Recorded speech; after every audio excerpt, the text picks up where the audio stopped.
Hi everybody, this is Tim from Boatshed Brokers on board this lovely Westerly Fulmar for a look around her interior to give you an idea of her design, her layout, what's included in the sail, etc. So as you can see, I'm standing in the saloon looking aft towards a companionway, and it is a nice easy companionway to get down. We have a very deep aperture here, and we're up and over, and we've got easy to traverse steps down there as well. Handy cupboard built out of the bottom step.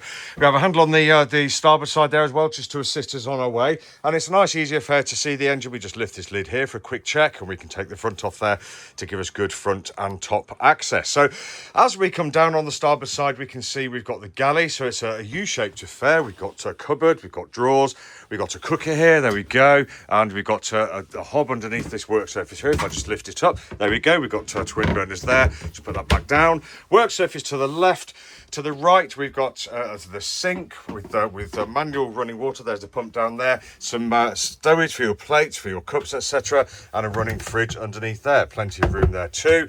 Sliding cupboards behind here for all your cups and saucers, all that kind of stuff. Pretty much what you'd expect to find on a boat like this. If I just go into the galley, we can see that we've got good, people can come past you with ease. We can pass cups of tea up there easily. We can bring the dirties back down here very easily straight onto the work surface, or just down and straight into the sink. So that's really handy for serving up at sea.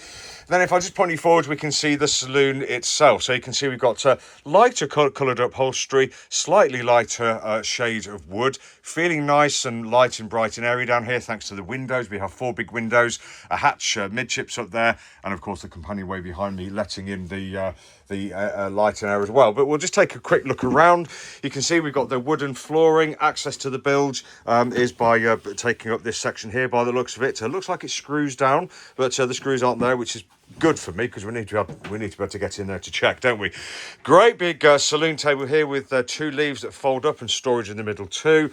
On the starboard side, we can see we've got a large sofa, so that's going to sleep a reasonably tall person, reasonably wide as well. And if the back, we can take the back down and we can put it either in here as a backboard, and the berth literally goes all the way behind there to the side of the inside of the boat. So it's kind of a 1.5 berth there with a lee cloth in there too. So plenty of room and a really nice way of doing things. We have a bilge pump access here.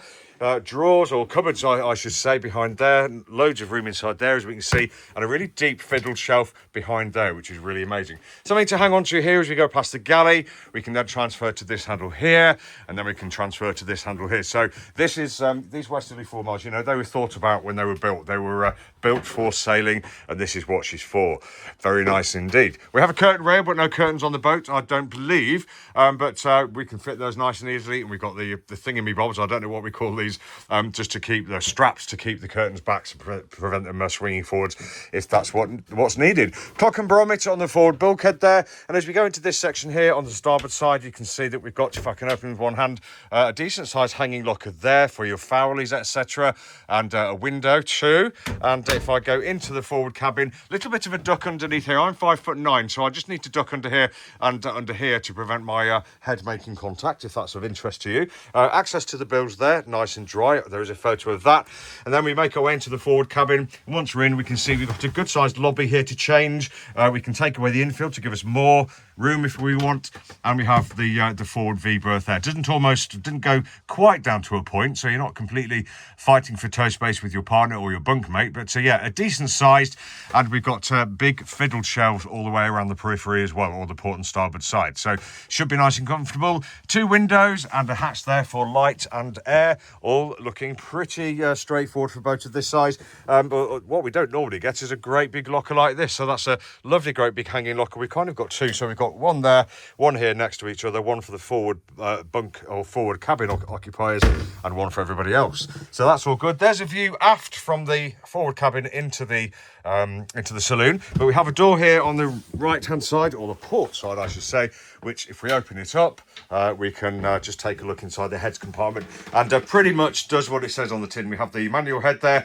You'd be sitting there facing to starboard, manually pump water into the sink there with something to grab onto as well. We have a cupboard beneath, a cupboard behind, a window, and of course a hatch for all the moisture, etc. All good, and plenty of room, good headroom as well. So that brings us back into the saloon. On the port side here, we've got another berth, the same length as a starboard, I believe. And again, this all dismantles, so we've got basically a berth and a half across that berth. And we've also got, if we take the seat backing, we can place it in these two brackets to give us our cot berth, which would feel very nice and secure at sea, wouldn't it? There we've got more drawers on the port side and more deep fiddled shelves too, another handle, windows, etc. All feeling really rather good and a nice place to be for a weekend or a bit longer on those long cruises.